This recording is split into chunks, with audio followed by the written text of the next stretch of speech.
Our challenging conversation today is about race. Now, this topic is a minefield for me.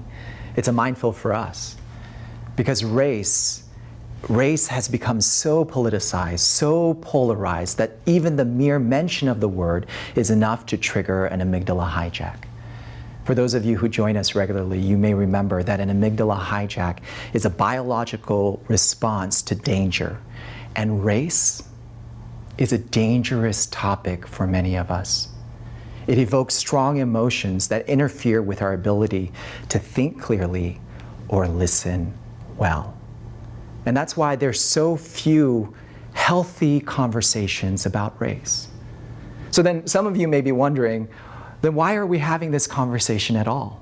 Why not just avoid this topic? Why bring up race again?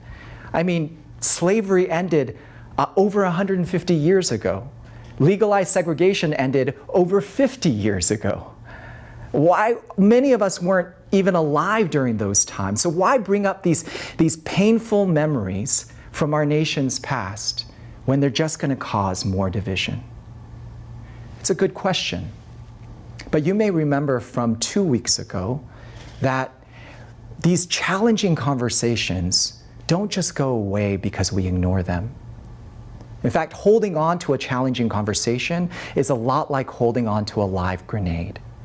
Eventually, it's gonna explode. So the real question is, how do we broach these potentially explosive encounters in a way that brings more healing than harm? How do we communicate meaning in these cross-racial conversations? How do we offer the gift of gab? Well, like most challenging conversations, the key is to listen well, is to listen with curiosity, to listen trying to understand the other person's perspective. And what we discovered at the beginning of this series is that the first step to listening well is to prepare for these conversations. It's to prepare for them. That way we can carry our triggers and God's perspective with us throughout the conversation. So the first step to listening well is to prepare. But there's an important second step that we must take as well. See, there are hidden dynamics. There's a hidden dynamic that undergirds these cross-racial conversations that make it challenging for us to listen well. And I'd like to introduce that dynamic to you with a little bit of group participation. So go out and grab something that you can take notes with. You can grab a piece of paper and a pen, or take out your cell phone and launch your note-taking app, whatever it is. I encourage you to get out and grab something that you can take notes with. I know that I'm asking you to get off the couch and do this with me, but I assure you that it's going to be worth it. So grab something, okay? Give you a moment to do that. Now, in a moment, we're going to put a list of words on the screen. And on the count of 3, I'd like you to read that list with me out loud. And that's very important, that you read the list with me out loud, wherever you are. If you're in a public place, then maybe you need to whisper it out loud. But it's very important that you say these words for yourselves. And you don't need your devices right now. You can just, you won't be taking notes at this moment. Just read this list with me out loud. Okay, so we'll put those words on the screen. There you go. 1, 2, 3. Bed, rest, awake, tired, dream, night, blanket, doze, slumber, snore, pillow, peace, yawn, drowsy. All right, now we're going to take that list off the screen, and I'd like you to try to remember as many of those words as possible. Just jot them down on whatever device you have for recording your notes. Just write them down, and while you do that, we'll play some thinking music in the background for you.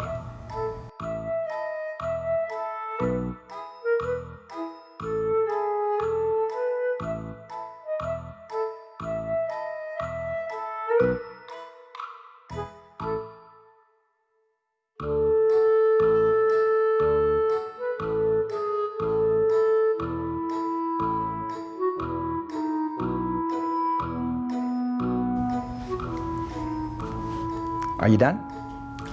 So how many words were you able to list? There were actually 14 words. So how many of you remember the word doze? Pillow? Blanket? Sleep? Actually, sleep wasn't on the list. So if you remembered seeing the word sleep, you succumb to what some psychologists refer to as categorization processes. See, we humans have this very useful tendency to remember to link like information together. Now, I don't know how many of you actually remembered seeing the word sleep, but if you're anything like the other groups that I've done this activity with, then the majority of you remembered seeing the word sleep even if it wasn't there. And so these categorization processes, we use them because they help us to group like pieces of information under broad, simplistic categories. And that's why we remembered seeing the word sleep even if it wasn't on the list. I mean, take a look. We'll put it back on the screen for you. Sleep isn't on the list. And yet many of us remembered seeing it because all these words have to do with our category of sleep. See, our minds do this constantly. We constantly, unconsciously categorize information. And most of the time, it's very useful. I mean, just imagine if we didn't have a category for chairs, so that every time you saw a brand new chair, you had to figure out what it was for. Like, do I play with it? Do I stand on it? Do I eat on it? I know that sounds ridiculous, but that's because we do have a concept, we do have a category for chairs. So that even if we see a chair that we've never seen before, even one as strange as this one, we know instinctively that it was meant to be sat upon. And this tendency is so powerful that sometimes we link unrelated pieces of information together. That's why we will see shapes in the clouds or a face on the moon, because our minds are trying to create patterns even when one doesn't exist. And that's when categorization can become dangerous, because our categories can fill in information that doesn't exist or even recall events that never even happened. There's a researcher by the name of Stan Klein who did a study about this in El Paso, Texas. Now, El Paso has a significant Hispanic community, and he gathered these participants together from communities outside the Hispanic community and had them read a story about a person named X. And among other things, he told them that X was young, X was a vandal, and X liked to hang out with friends after school. Then 20 minutes after they had read the story, he brought them all back and asked them questions about what they had read.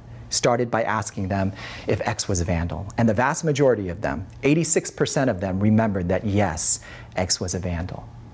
And then he asked them if X was Hispanic, male, and in a gang. And even though those three facts were not included in the story, about half of them remembered that X was Hispanic. 80% remembered that X was male, and 40% remembered that X was in a gang. And when they were asked to recall specific details about X, they began describing a person that fit their stereotype of Hispanics rather than the details that were provided in the story. Now here's what's incredible. Just one day later, they brought all these participants back and asked them the exact same questions. And this time, almost all of them remembered that X was Hispanic, male, and in a gang. See, we often allow our categories to fill in information that doesn't exist. That's why we will assume information about people we don't know. In fact, the less we know someone, the more we assume about them. And we don't just use racial categories. We use gender. We use generational. We use religious categories to define people. And all of us do this. It doesn't matter who we are, black or white, Hispanic or Asian, liberal or conservative. All of us assume information about other people. So then how do we fight this? If these cognitive processes happen without us even realizing them, if this categorization is hard-coded into our brains, how do we keep ourselves from assuming information about people we don't know? Well, the good news is that this problem isn't new.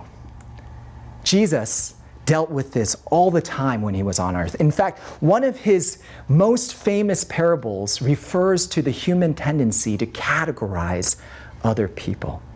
Now, this is not a parable about race, but it does provide a solution, a simple yet powerful solution to the categorization processes that interfere with our ability to listen well in cross-racial conversations. So if we want to bring more healing than harm in these conversations, then that solution is a step that all of us must take.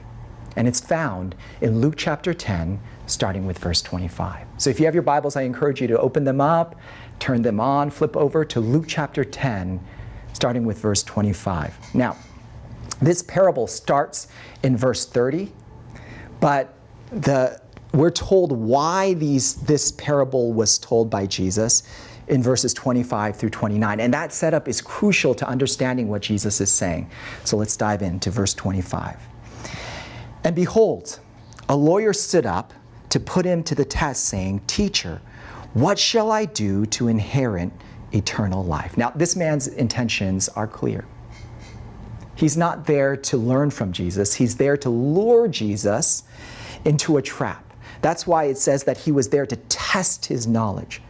So Jesus said to him, "What is written in the law? How do you read it?" And the man answered, "You shall love the Lord your God with all your heart and with all your soul and with all your strength and with all your mind, and love your neighbor as yourself."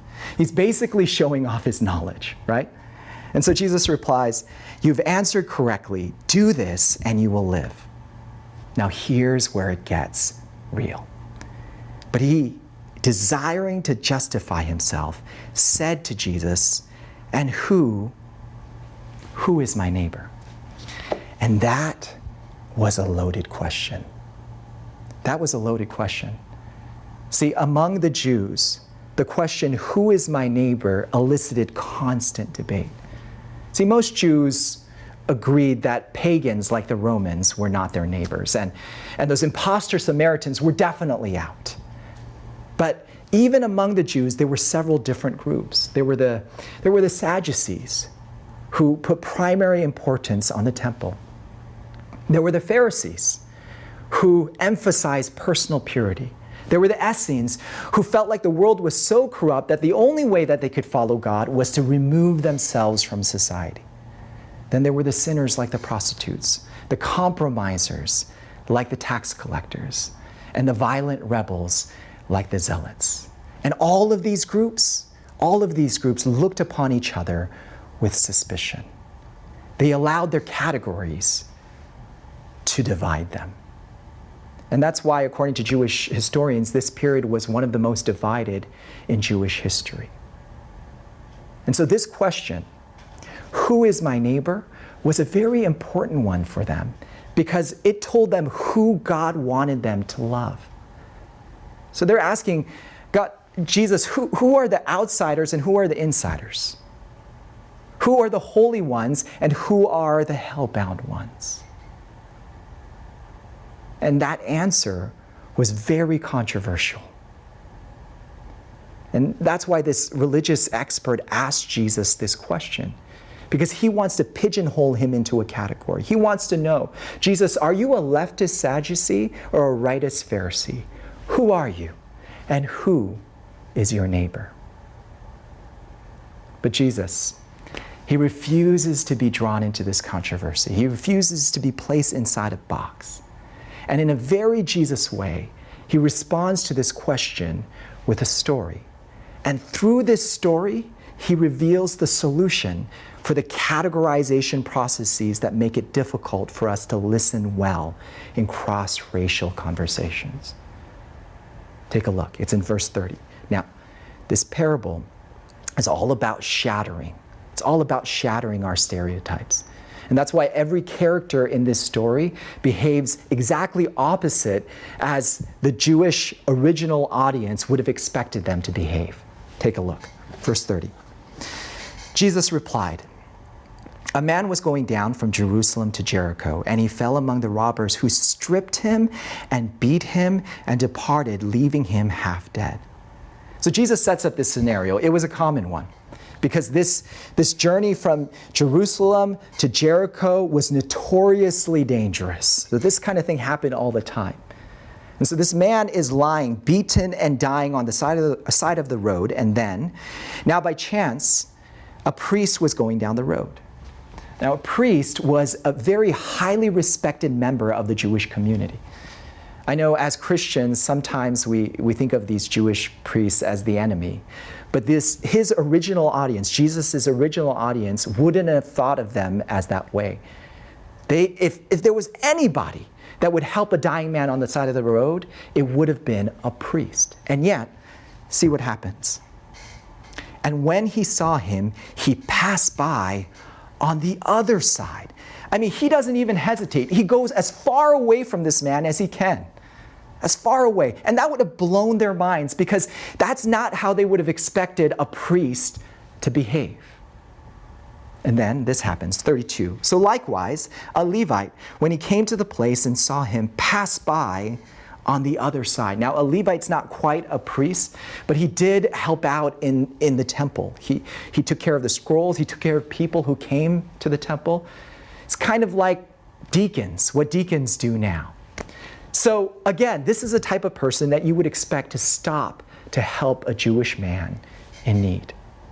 And yet, for whatever reason, maybe he thought it was too dangerous. Maybe he thought this man was too far gone. He does some quick calculation in his mind, and he decides, this man is not my neighbor, and he walks away. And then, 33. "But a Samaritan, as he journeyed, came to where he was, where this dying Jewish man was." And if the priest and the Levite were the most likely candidates to help this Jewish man, a Samaritan was at the bottom of that list.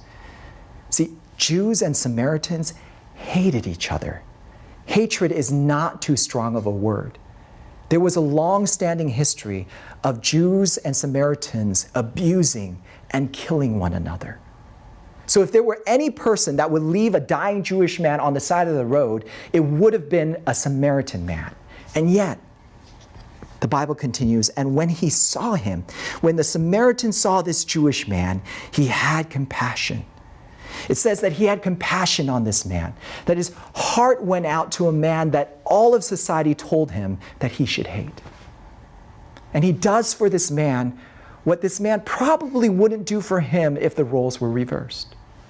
Verse 34, "He went to him and bound up his wounds, pouring on oil and wine.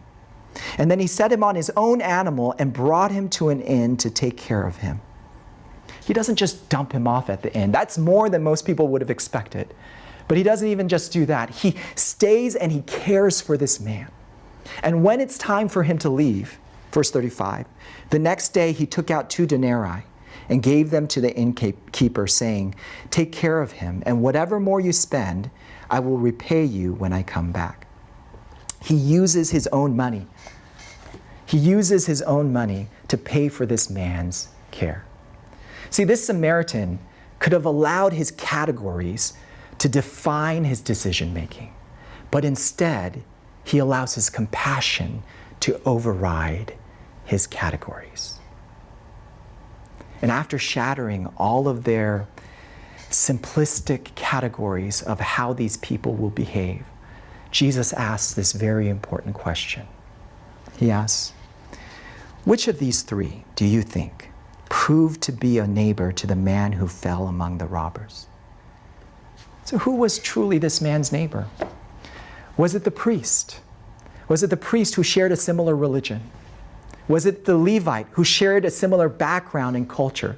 Was it either of the 2 men that all of the generalizations and stereotypes and categories of society said should be this man's neighbor?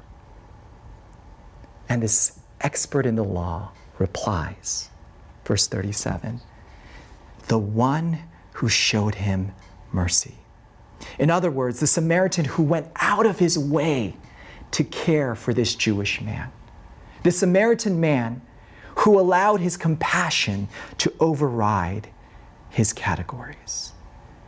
So Jesus says to him and to us, you go and do likewise. See, what enables us to overcome discrimination and prejudice? What enables us to listen well in a cross-racial conversation is compassion, concern for the suffering of others. Compassion overrides our categories. And what the world needs now is a little bit more compassion. What the world needs more than anything else is a little bit more concern for other people's sufferings. See, this is a key step to listening well in a cross-racial conversation, is to listen with compassion. I want you to hear Dr. Martin Luther King Jr.'s words about this passage. The first question which the priest and the Levite asked was, if I stop to help this man, what will happen to me? How will that impact me? But the Good Samaritan reversed the question. If I do not stop to help this man, what will happen to him? Too often, this cross-racial conversation becomes about my needs, my wants, my sufferings, instead of the other person's needs, wants, and sufferings. And yet, if we want to communicate meaning in this cross-racial conversation, if we want to do more healing than harm, then we have to begin with compassion, with concern for the other person's suffering. And that's true for all of us, black or white, Asian or Hispanic, conservative or liberal. All of us need to begin with compassion. And if there's any group out there that should be known for their compassion, it should be we who are the followers of Christ. I mean, Christ came to this world because he was motivated by compassion. He had compassion on people who rejected him, compassion on people that all of society said should be his enemies. And while he was dying and suffering on the cross, he looked down with compassion on the very people who put him there. And he said, Father, forgive them, for they know not what they do. Compassion was Jesus' MO. And he calls us to do the same. You know, one of the Apostle Paul's favorite metaphors for the church is the body of Christ. And we've been reading as a staff a book that expounds on that metaphor in a way that brings to light powerful truths about Christian community. And in the chapter about skin, Dr. Paul Brand and Philip Yancey, the authors, describe an immuno response called hypersensitivity. And they do so in a way that explains why compassion is so crucial. Listen to what they write. We developed a mechanical device that presses a metal rod against the fingertips with measured force. If I put my hand under the hammer, it feels rather pleasant, like a vibro massage. But if I let that machine run on for several hundred beats, my finger turns slightly red and feels uncomfortable. After 1,500 beats, I must pull my finger out, for I can no longer bear the pain. When I return to the machine the next day, I can only tolerate a couple hundred beats before yanking my finger away.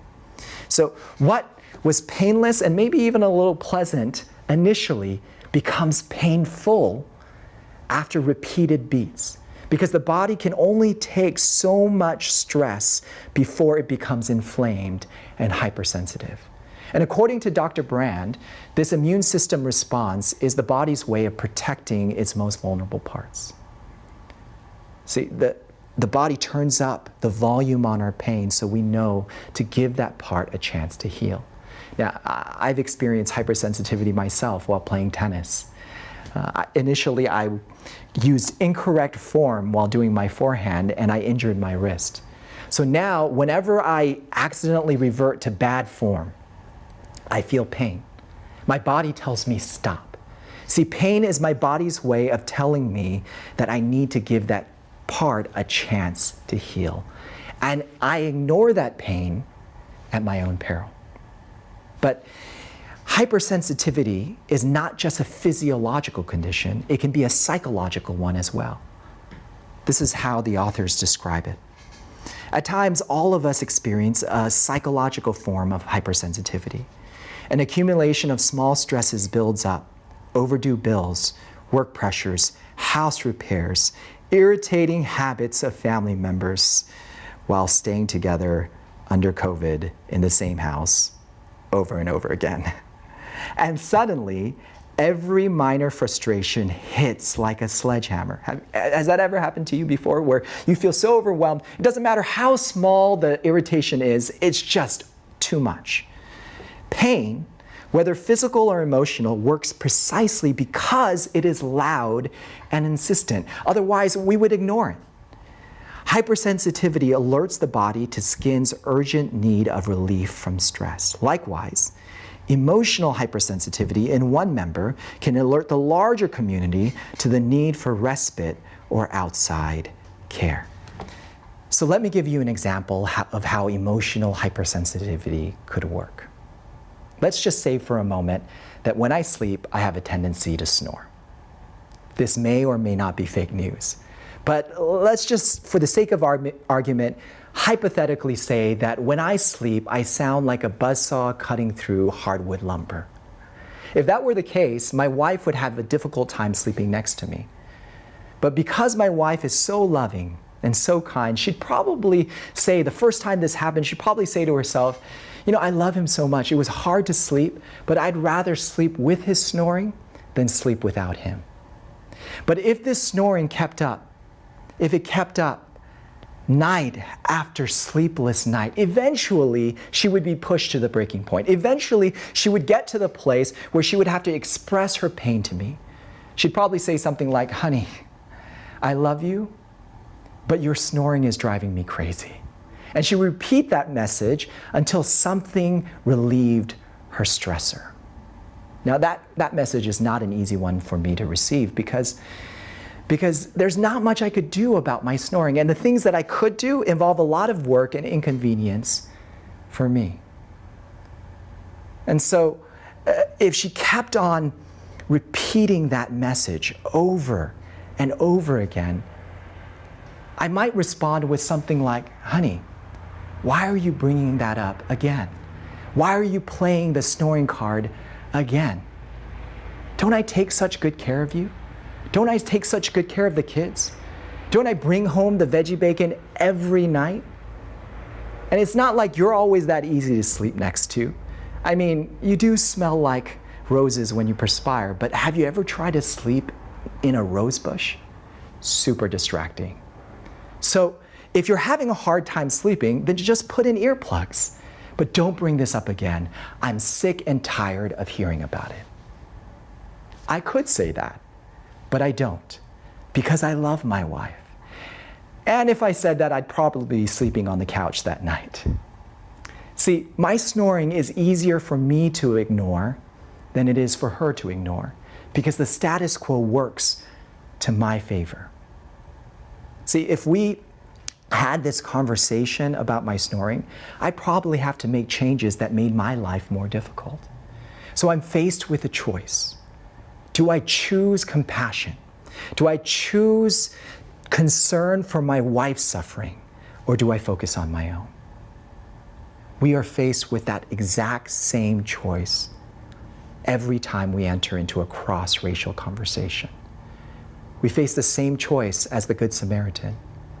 Will we choose to be driven by our categories, or will we choose to be guided by our compassion? There are members of our community who have been saying for a while now that they are in pain, that the tension of living with a worldview that paints them as inferior, that the anxiety of wondering whether their children will come home at night, that the stress of constantly being perceived as a threat has driven them to the breaking point. And yes, they're inflamed. Yes, they're sensitive. But it's because the constant stressors on their lives have become unbearable. And the protests over the past few months have been their way of letting us know about their pain. They want the larger body to understand the pain that they live with every single day. And so the question is, how will we, the followers of Christ, respond? The least that we can do is listen with compassion. Listen with concern for their sufferings. And I know that the protests, that the constant posts on social media are uncomfortable because pain is always uncomfortable. But instead of pushing away that pain, instead of ignoring it, instead of amputating the part that hurts, we should nurture it. We should care for it so it has a chance to heal. So listen. Listen with compassion. Listen with a concern for other sufferings, because that's how we overcome our categories. And that's how we give the gift of gab.